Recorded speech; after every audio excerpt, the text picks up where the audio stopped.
I cannot describe to you how I feel right now.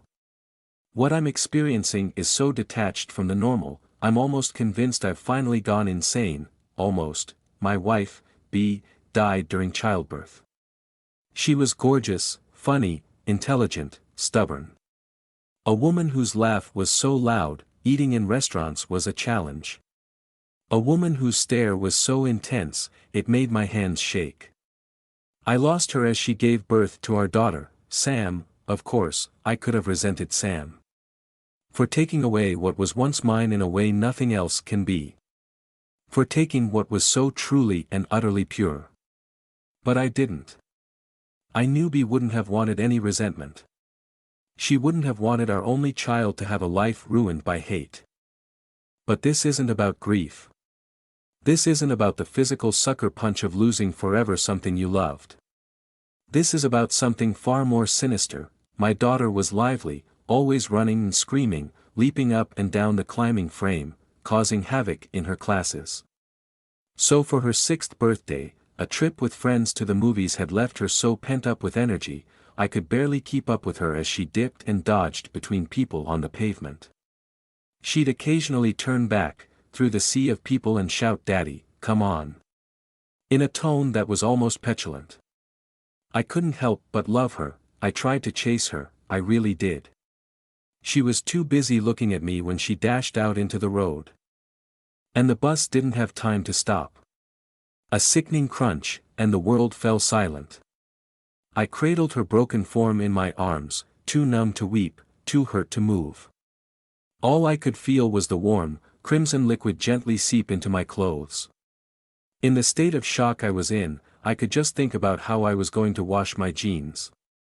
It sounds horrid, I know, but a loss like that tears everything away from you and leaves you with only the bare thought process that make us human.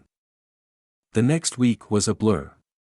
I cannot place a single memory to a time, in between friends and family extending their condolences, and the howling sobs of mine that would break out at any moment. I attended her funeral dressed all in black.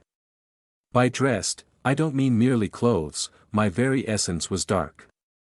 I couldn't feel, or think, and the day continued as I went through the motions, like a dying man treading water. Everyone wanted to tell me about Sam, and how perfect she was, what an angel she was, as if I didn't know. As if I didn't realize what a gift my own daughter was. The man stood out from the rest, as he walked up to me and handed me this large leather book. I assumed, at the time, he was a parent of one of Sam's friends, handing me a collection of their photos together. Or maybe I was too numb to even process his cold hands, and how he never mentioned my daughter once. For a month, I was lost. I drank, and stayed in our now empty apartment alone, watching old box sets, too numb now to even cry. It was only when my sister arrived, when she held my hand and talked to me, that I began to come out of my shell. She'd sit and listen to the most inane things I said, and gently coaxed me out of my depression. Not completely, but enough for me to begin to live what was almost a real life again. That was when I opened the book. I decided to remember Sam for all the joy she gave. And was prepared to reflect on her life without feeling miserable. I opened to the first page. It was essentially a binder, full of Polaroid photos of my daughter growing up. I furrowed my brow.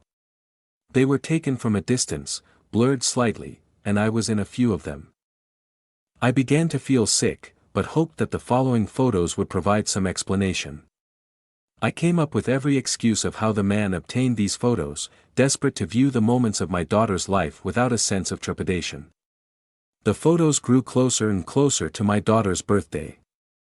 I could see the day I gave her a tiny bike after she turned 5, and the skinned knees that ensued. The book had so many more pages, that I assumed the rest were empty, but there was a photo of her just before the movies on her 6th birthday. I could recognize the pink raincoat she insisted on wearing, and my hands on her shoulders. There was no photo of the crash. Instead, her life continued inside this book. Her 7th birthday had a photo of me and her in the garden, covered in paint, with a huge canvas on the floor and an extremely messy painting. Her 7th birthday, her 7th birthday. The reality of what I was seeing hit me then, and I slammed the book shut. I sat there, at the kitchen table, staring at the leather. This must be some sadistic Photoshop, I hoped. Someone had taken the time to pull a horrid prank on me. I say I hoped, because essentially, I couldn't believe the other explanation. If there even was one, gritting my teeth, I decided I had nothing to lose and kept reading. I can't explain the emotions I felt whilst I read accurately, listening to the sound of the page turning. I can try, but nothing could prepare you for something like this.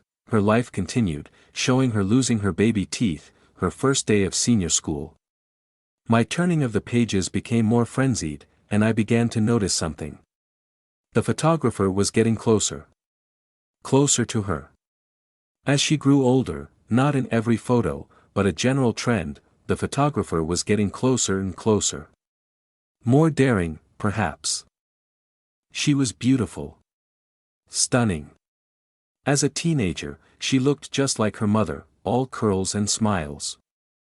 I grew older too, but the photos began to include me less and less. Her 16th birthday was strange.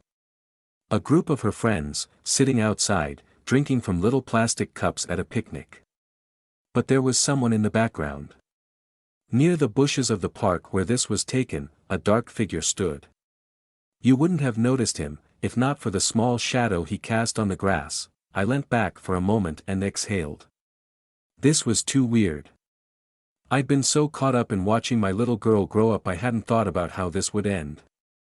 Moments like this are so utterly surreal that sometimes you remove yourself from them. I almost felt like I was watching myself read these, like this was a dream or a program on the television. I continued. The dark figure became more and more present in each photograph. I could almost make out features. His presence was towering, and as I turned the page I expected to see him disappear. But instead, as the photographs grew closer to her 18th, each birthday was marked by a caption underneath the Polaroid saying another year. She was no longer somewhere I recognized. Instead, the photos were of her in a dimly lit house. Her face contorted by fear, striking all sorts of weird poses. Sometimes she would be dressed like an ancient queen or she would be dressed like a maid scrubbing the floors. The figure was there even closer now. His legs, or his arm would appear in each and every one. No matter how she was dressed, in every photo her face had this desperately pained expression. It killed me. There were bruises on her face. She looked thin, ill-even. I couldn't do it, this was sick. Properly sick, my girl, I soldiered on. The last photo I looked at, before I slammed the book shut and swore to never, ever look at it again was of her 18th. The caption underneath read at last. In sloppy writing, she was looking straight at the camera, crying. She was on her knees, dressed in a black evening dress, with an apple in her mouth and her hands bound behind her back. Her makeup was ruined by her tears. It was as if she was pleading me, begging me to help. But I couldn't. I closed the book and left the room, my whole body convulsing with sobs. I couldn't call the police, of course. She was dead. The thing that keeps me up at night isn't the content of what I saw, it's that there were so many pages left.